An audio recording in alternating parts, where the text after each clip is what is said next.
Hello மக்களே, welcome back to my channel. எல்லாரும் எப்படி இருக்கீங்க? எல்லாரும் நல்லா இருப்பீங்க நம்புறேன். நல்லா இருக்கும். அதுதான் என்னோட ஆசையும் கூட.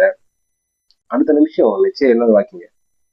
ஸோ அதனால எல்லாரும் முடிஞ்ச அளவுக்கு ஹாப்பியா இருங்க. ஒவ்வொரு விஷயத்தையும் கொண்டாடுங்க. சோகமா இருந்தாலும் சரி, கஷ்டமா இருந்தாலும் சரி, இதுவும் கடந்து போகும். என்ஜாய் பண்ணுங்க.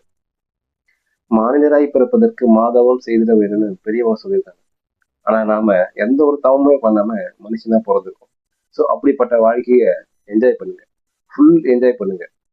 எந்த ஒரு கஷ்டமும் இல்லாம என்ஜாய் பண்ணுங்க. வாங்க.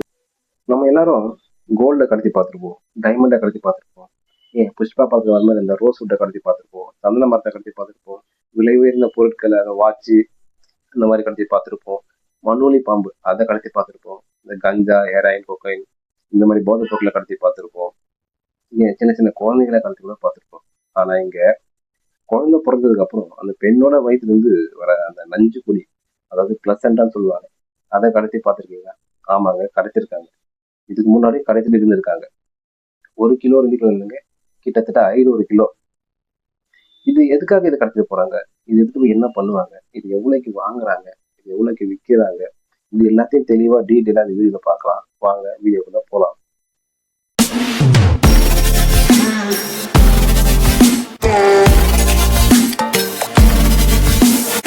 அதுக்கு முன்னாடி நம்ம சேனலை யாராவது சப்ஸ்கிரைப் பண்ணாம இருக்கீங்களா? சப்ஸ்கிரைப் பண்ணி வீடியோ பாருங்க. அப்பதான் நான் போற இன்ட்ரெஸ்டிங்கான வீடியோ யூடியூப் அல்காரிதம் உங்ககிட்ட கொண்டு வந்து கொடுக்கும்.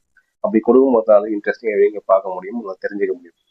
ஸோ அதனால நம்ம சேனலை மறக்காம சப்ஸ்கிரைப் பண்ணிட்டு வீடியோ பாருங்க. உலகையே உலுக்கிய அந்த ஒரு சம்பவம் எங்க நடக்குதுன்னு பார்த்தீங்கன்னா, ரொம்ப தூரம் இல்லைங்க, நமக்கு பக்கத்துல தான் இருக்காங்க.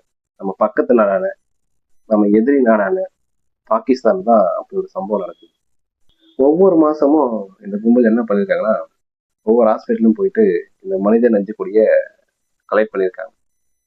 கொஞ்சம் கொஞ்சமா சேர்த்து கிட்டத்தட்ட 200 கிலோ கலெக்ட் பண்ணியிருக்காங்க. அதை என்ன பண்ணிருக்காங்க பார்த்தீங்கன்னா, அதை காய வச்சு ட்ரை ஆக்கி வேற வேற ஷேப்ல செய்யறாங்க. எதுக்காக அப்படி வேற வேற ஷேப்ல செய்யறாங்கன்னு பார்த்தீங்கன்னா, நம்ம வெளிநாடு எக்ஸ்போர்ட் பண்ணும்போது ஏர்போர்ட்ல கஸ்டம்ஸ் கிட்ட மாட்டக்கூடாது அப்படின்றதுக்காக வேற வேற ஷேப்ல செய்யறாங்க. அப்படி செஞ்சு ஃபாரினுக்கு எக்ஸ்போர்ட் பண்றாங்க. இந்த மாதிரி மாசம் மாசம் 200 கிலோ பண்ணிட்டு வந்திருக்காங்க. இதை வந்து பாகிஸ்தானோட எஃப்ஐஏ அந்த டிபார்ட்மெண்ட் கண்டுபிடிச்சு சில பேரை அரெஸ்ட் பண்ணியிருக்காங்க. அந்த கும்பலோட விசாரணை பண்ணும்போது தெரிய வந்து, இந்த மாதிரி நாங்கள் நிறைய பண்ணியிருக்கோம், ஊர்ல நிறைய பரவி கிடக்கு இந்த மாதிரி ஒரு ஸ்மக்லிங் அப்படின்னு சொல்லிட்டு அந்த கும்பல் சொல்றாங்க. இதனால அந்த பாகிஸ்தானோட எஃப்ஐஏ வந்து டிபார்ட்மெண்ட் வந்து இன்னும் தீவிரமா தேட ஆரம்பிக்கிறாங்க. அப்படி தேடும்போது இன்னும் நிறைய விஷயங்கள் இது சம்பந்தமா வெளியே வருது. இப்போ பாகிஸ்தானோட எஃப்ஐஏ டிபார்ட்மெண்ட் என்ன பண்றாங்கன்னா, அந்த கும்பல் சொன்னாங்க இல்லையா நிறைய பறவை கிடக்கு அப்படின்னு சொன்னாங்க இல்லையா. ஸோ அதன் பேஸ்ல என்ன பண்றாங்க, நிறைய ரைட் பண்றாங்க. நிறைய இடங்களுக்கு ரைட் பண்றாங்க. அப்படி ரைட் பண்ண போகும்போது லாஸ்ட் மந்த்ல இஸ்லாமாபாத்ல இந்த சட்ட விரோதமா ஒரு இடத்துல சில பொருட்களை பதப்படுத்துறாங்க அப்படின்னு ஒரு இன்ஃபர்மேஷன் கிடைச்சிருக்கு போல. உடனே எஃப்ஐ என்ன பண்றாங்க, அந்த இடத்துக்கு போறாங்க. அங்க போயிட்டு வந்து ரைட் பண்றாங்க. அப்படி ரைட் பண்ணும்போது மனித நஞ்சு குழி அப்படின்னு சொல்லப்படுற சில பொருட்களை கைப்பற்றுறாங்க. 500 கிலோ கைப்பற்றுறாங்க. இந்த ரைட்ல எஃப்ஐஐ டிபார்ட்மெண்ட் வந்து ஒரு 5 பேர் அரெஸ்ட் பண்றாங்க. அரெஸ்ட் பண்ணி அவங்க ஸ்டேஷன் கூட்டு போயிட்டு இன்வெஸ்டிகேஷன் பண்றாங்க. ஃபர்ஸ்ட் இன்வெஸ்டிகேஷன் பண்ணும்போது அந்த அந்த கும்பல் என்ன சொல்லுதுன்னா, இது மனித நஞ்சு கொடி இல்லை, ஆட்டோட நஞ்சு கொடி அப்படின்னு சொல்லிட்டு ஃபர்ஸ்ட் சொல்லிடுறாங்க. அது எஃப்ஐஐ டிபார்ட்மெண்ட் நம்பல. திரும்ப திரும்ப டார்ச்சர் பண்ணி கேட்டுருக்காங்க, அடிச்சு கேட்டிருக்காங்க. இந்த வழியெல்லாம் தாங்க முடியாம கடைசியில உண்மையை சொல்லியிருக்காங்க. இது ஆட்டு நஞ்சு கொடி தான் இல்லை, மனித நஞ்சு கொடி தான் அப்படின்னு சொல்லிட்டு கடைசியில அவங்க உண்மையை சொல்லியிருக்காங்க. இப்போ பாகிஸ்தானோட ஹியூமன் ஆர்கான் டிரான்ஸ்பிளேஷன் கமிஷன் என்ன சொல்றாங்கன்னா, இந்த மாதிரி ஹாஸ்பிட்டல்ல போயிட்டு கலெக்ட் பண்றாங்க இல்லையா அந்த மனித நஞ்சு கொடியை, இது வந்து ஹாஸ்பிட்டலோட அந்த வேலை செய்யற அவங்களோட ஹெல்ப் இல்லாம இதெல்லாம் பண்ண முடியாது. ஏன்னா இதெல்லாம் ரொம்ப ரிஸ்கான விஷயம். அவங்க ஹெல்ப் இல்லாம இதெல்லாம் பண்ண முடியாது. ஏன்னா ஒரு ஆப்ரேஷன் தியேட்டர்ல இருந்து அந்த வெளியே கொண்டு வரணும் இல்லையா. இதெல்லாம் பெரிய ரிஸ்க், அந்த அவங்க ஹெல்ப் இல்லாம இதெல்லாம் பண்ண முடியாது அப்படின்னு சொல்லிட்டு அந்த கமிஷன் சொல்லியிருக்காங்க. இதுல இவ்வளவு கஷ்டப்பட்டு அந்த வெளியே கொண்டு வர அந்த மனித நஞ்சு கோழிகளை எவ்வளவுக்கு வாங்குறாங்க, ஒரு ஹாஸ்பிட்டல் எவ்வளவுக்கு வாங்குறாங்கன்னு பாத்தீங்கன்னா, ஒரு கிட்டத்தட்ட 279 ரூபாய்க்கு வாங்குறாங்க. 1 கிலோ வந்து 279 ரூபாய். அதாவது அமெரிக்க டாலர் $2.90. இதுல ஷாக்கிங்கான விஷயம் என்ன தெரியுமா? இவ்வளவு ரிஸ்க் எடுத்து கஷ்டப்பட்டு ஒரு ஹாஸ்பிட்டல்ல அவ்வளவு பேரை தாண்டி வெளியே கொண்டு வர அந்த மனித நஞ்சு கொடியை ஹாஸ்பிட்டல்ல இருந்து எவ்வளவுக்கு வாங்குறாங்கன்னு பாத்தீங்கன்னா $2.90 அமெரிக்கா டாலர். அதாவது இந்திய மதிப்புப்படி 279 ரூபாய். ஒரு கிலோ 279 ரூபாய் கொடுத்து வாங்குறாங்க ஹாஸ்பிட்டல். அது இந்த மாதிரி பதப்படுத்தி காய வச்சு பதப்படுத்தி வெளிநாட்டுக்கு எக்ஸ்போர்ட் பண்ணிட்டு அங்க அதை வச்சு தயாரிக்கிற அந்த முதுமை தடுப்பு ஊசி அப்படின்னு சொல்லுவாங்க.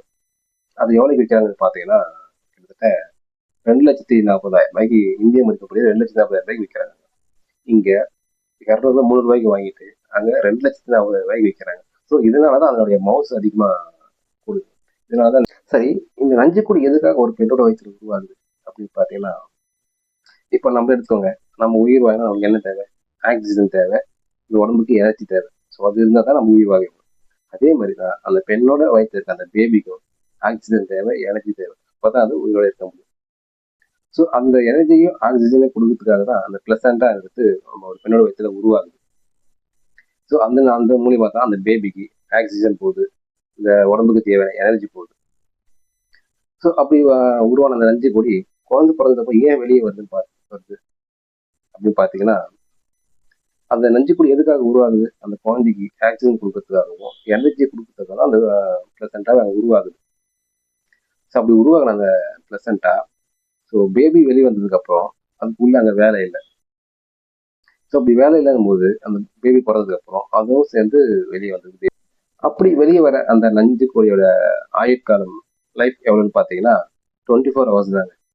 அதுக்குள்ள அது டீகம்போஸ் ஆக ஆரம்பிச்சிடும், ஸ்மெல் வர ஆரம்பிச்சிடும்.